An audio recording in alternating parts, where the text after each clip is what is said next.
One of the biggest issues the president's nominee will have to deal with, of course, is immigration. One of Justice Kennedy's last votes was to uphold the president's much controversial travel ban. Meanwhile, what appears to be Democratic extremism on immigration could soon spark a fierce budget battle in Congress. The Trump administration is seeking to expand ICE's budget by close to $1 billion, but more and more Democrats are saying the agency needs to be abolished. Even a Democratic leader, Dick Durbin, said the agency was full of incompetence. A Democratic candidate for governor here in New York flat out charged the agency is a terror organization. And Saturday on MSNBC, Democratic congressional candidate and self-described socialist Alexandria Ocasio-Cortez sort of piled on. Our immigration system is built on a premise of exclusion. It's built on a premise of choosing who we want out instead of who we want in. Meanwhile, on Meet the Press, Senator Durbin compared illegal immigrant children with those Thai soccer players trapped in a cave. Hearts and prayers are with those boys in Thailand trapped in the cave. I hope our hearts and prayers are also with thousands of children, toddlers and infants removed from their parents by the Trump administration under zero tolerance. They're trapped in a bureaucratic cave too. So let's not forget them. Oh, Don Calloway is a Democratic strategist. Former Missouri State Representative Chris Wilson is a Republican strategist and pollster. They both join us right now. Good to see you, gentlemen. Hey, Ed, how you doing? I'm doing great. Don, Good. How in the world can Dick Durbin with a straight face say this is like the Thai soccer players trapped in a cave? I think it's actually a pretty reasonable comment if you consider that they're all children who've been separated from their parents under no fault of their own. Be it Thai soccer players or be it migrants from South America, they're all kids who are in traumatic situations, and us as God-fearing Christians should be concerned about the welfare of all kids who are in traumatic situations. So my thoughts and prayers are with the Thai soccer players. Happy to see that 8 of them have been evacuated. My thoughts and prayers are also with kids who have been forcibly separated from their families, and I'm hoping that be they Thai soccer players in a cave or Mexican and El Salvadorian immigrants, that they all be reunited with their families and taken out of any traumatic situation. Let's bring in Chris. Last I checked, the president signed an executive order to try to stop all of that. Fair analogy or not? Well, I think it's an unfair analogy from a standpoint. Look, it's absolutely terrible that kids are being separated from their families, but that needs a legislative or an executive fix. And I think the challenge is right now you have Democrats standing in the way, trying to make it as if you have a kid and get into a U.S. free card, and it doesn't work that way because kids are being trafficked in the United States for the purposes of allowing people who we don't want in this country to get in, terrorists, drug dealers, criminals. And that is the problem. Is as Democrats continue to lurch toward this extreme open borders policy on immigration. It's not Let's get well Don in there. I see him shaking his head. Don, go ahead. Yeah, it's just not I mean, you can't give the president credit for fixing a fire that he started.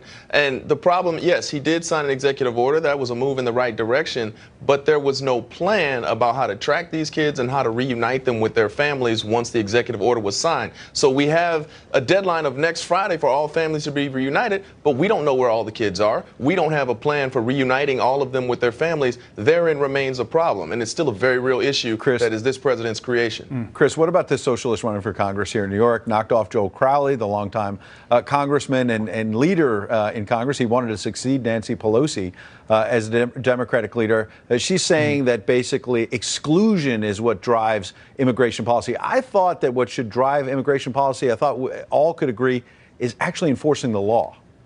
Well, I would actually agree with her. Of course, we have an immigration policy built on exclusion. It's called border security for a reason.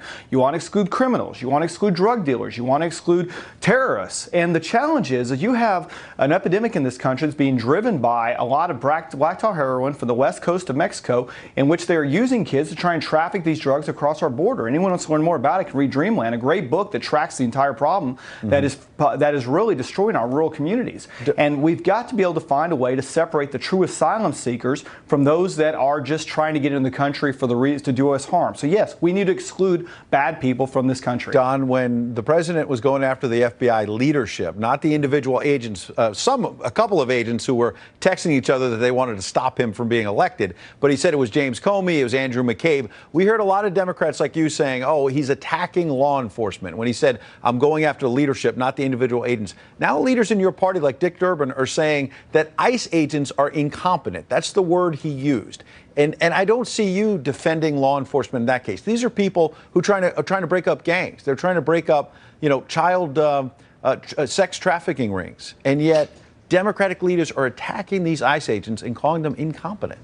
Let's be clear. Nobody in the mainstream Democratic leadership, Ed, is saying that we should abolish ICE. We're very proud of Alexandria Ocasio-Cortez. Well, hold on. Pardon me one second. But Dick Durbin said they're incompetent. That sounds like he wants to do something. And Ed, I said nobody in mainstream Democratic leadership is saying we should abolish ICE. What we are saying is that we should not increase funding to ICE when right now it's being used to weaponize this president's anti-immigrant agenda. It's being used to continue family separations and not reunite kids. We cannot increase funding to ICE when ICE is being used for fundamentally foul purposes. That's what we're saying right now. Nobody's really saying abolish ICE as a mainstream. Quick response from Chris, because the White House would say they're not weaponizing. Yeah, this is one place where Don and I agree, because I think he just pretty much put at least half of Democrat leadership outside the mainstream, and I think that's the problem, is they have adopted this extreme position. No, they haven't. That's the point. We have. Oh my. You want to abolish ICE. Democrat protesters were protesting ICE. They were shutting down a child sex ring last week. Don, I'm going to give you a quick final word, Don. Pardon me, but you had Elizabeth Warren, Kamala Harris, all kinds of folks who want to run for president of the Democratic Party. They're leaders of some stature saying abolish ICE. Quick last word. Don. Well, here's the point, Ed. When you have a national platform, you have to say things that are true. Nancy Pelosi, Chuck Schumer, nobody in the Democratic leadership is saying abolish ICE. Right. We are saying stop the weaponizing practices. Period. Gentlemen, appreciate your time. Thanks, Ed.